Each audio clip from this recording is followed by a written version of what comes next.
ఇప్పుడు అన్న నమస్తే అన్న మీ పేరన్న జోగు సుధాకర్ రెడ్డమ్మ. మాది ఐనవేలు మండలం నేదునూరమ్మ. నేదునూరు ఎలా నేదునూరు ఉంది రైతులకి ఏ విధంగా జరుగుతుంది ఇప్పుడు ఈ ప్రభుత్వంలో రైతులు అంటే బాగానే జరుగుతుంది ప్రస్తుతానికి. ప్రస్తుతానికి చాలా జరుగుతుంది. కొంచెం ఊరియా కొరత కింద ఉంది. ఊరియా మొన్న మా సొసైటీకి కొంచెం మొన్న ఫస్ట్లో ఊరియా దొరికింది, కానీ ఇప్పుడు అయితే ఊరియా దొరకట్లేదు మాకు. ఇప్పుడు ప్రస్తుతానికి ఇప్పుడు కూడా లేదు ఊరియాలు సొసైటీలో. కానీ ప్రభుత్వం దీన్ని పట్టించుకుని మరి రైతులకి ఊరియా సరఫరా చేస్తే రైతులందరూ సంతోషిస్తారు. ఎందుకంటే మొన్నే రైతు భరోసా పడింది అందరికీ. కొంతమందికి ఇంకా పెండింగ్లు కూడా వాళ్ళు కూడా వేసి ఊరియా సప్లై చేస్తే రైతులందరూ సంతోషిస్తారు. ఊరియా మాత్రం రావాలని ప్రభుత్వానికి విజ్ఞప్తి చేస్తున్నాం. అంటే నమ్మకం ఉందా మీకు ఈ ప్రభుత్వం యూరియాని ఖచ్చితంగా మళ్ళీ సప్లై చేస్తుంది? అంటే దాదాపు 20 రోజుల నుంచి దొరకట్లేదని చెప్తా ఉన్నారు చాలా మంది. వస్తుందని అన్నాం. మొన్నే కేంద్ర ప్రభుత్వం నుంచి ఎన్నో మెట్రిక్ టన్నులు తీసుకున్నారని వార్త వచ్చింది.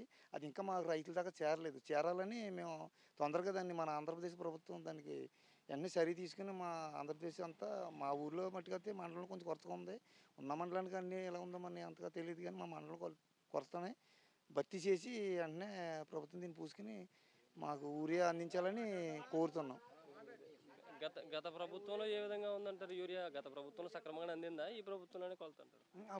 అప్పుడు బాగానే ఉంది. అప్పుడు అంతే కొరతలేదు. మొత్తం ఇప్పుడు మనదే కాదు, కొంచెం తెలంగాణలో కూడా ఊరియా దొరకట్లేదని తెలంగాణ రైతులు కూడా గొగ్గల కింద ఉంది. ఇది మొత్తం మీద కేంద్రం నుంచి వచ్చిందో ప్రాబ్లం, ఎక్కడి నుంచి వచ్చిందో తెలియదు, కానీ మొత్తం మీద ప్రస్తుతానికి అయితే కొంచెం ఊరియా కొరత కింద ఉంది. ఊరియా కొరతగా ఉంది. అంటే చంద్రబాబు నాయుడు గారు పోరాడి ఇప్పుడు యూరియాని తీసుకొస్తారనే నమ్మకం మీకు ఉందంటారా? వస్తుంది కంపల్సరీగా. ఆయన లెజెండ్.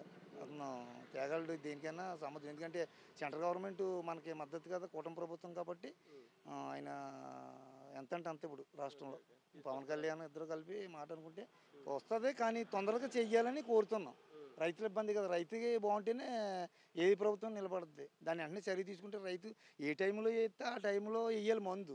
వెనకాల వేసామంటే పంట లాస్ అయిపోద్ది కదా. పెట్టుబడి అంతా అయిపోయింది, ఊడిపి అయిపోయింది, దమ్ములకి డబ్బు అయిపోయింది అంతా. ఊరుగా మరి మందు ఉంటేనే గమ్మున పంట మన చేతికి వస్తుంది, బాగా చేని ఏపుగా పెరుగుతుంది ఊరియా వల్ల.